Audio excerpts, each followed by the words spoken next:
What's up, fan listeners? Back with a preseason post-game show after a 7-0 loss. We're here with associate coach Dustin Friesen. I guess obviously not the result you wanted, but you look at that team. They've been together for about 10 days, already played 2 games. How do you think your team played tonight?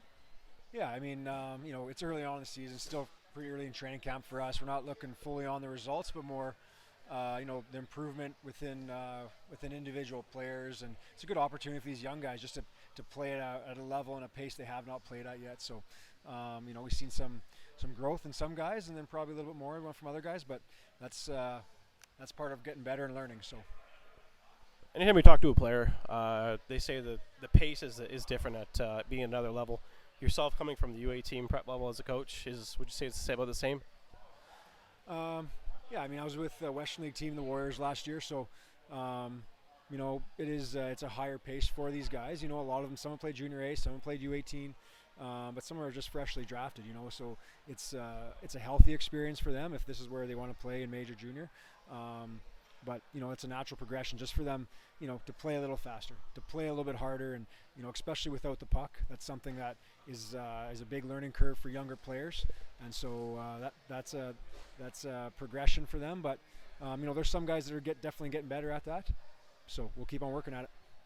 So obviously with the Gardner and the new staff and everyone here, how much of it is focusing on structure and systems, and how much of it is just letting these kids play for the first couple games?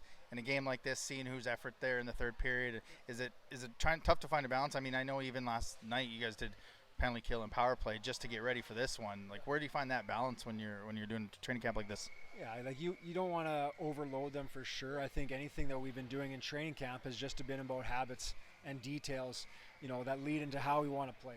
So, we obviously have to give them some principles within our structure, but we don't, we want them to have a clear mind so that they can play their game.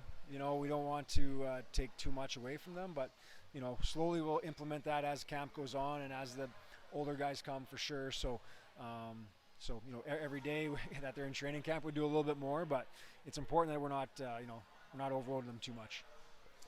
Having played for Gardner at UNB and now having the opportunity to share the bench with him, what are you most excited about that? Yeah, I mean, he just brings a lot of passion. He's extremely positive and a lot of passion, so it's contagious. So I think the players have definitely felt that just in practice, in meetings, for sure, even the whole organization. Very, very, very positive, very excited for this season. So, maybe today wasn't the result, but big picture, we're not looking at result. There's a lot of really good players that play in our lineup today, and excited where they're gonna be in a year or 2 years' time. So. Well, I'll say I was at the first practice and he had him going and working, and I looked at myself and I was like, I think I got to work if I'm going to be part of this organization. Man, you got a lot of work to do. So we appreciate your time tonight. Thanks. Thanks, guys. Appreciate it. Thank you. What's up, fans? Did you just like that video you saw? Well, if you want more of that content, every Wednesday we have a podcast. Podcast post games after each home games, interviewing players and coaches.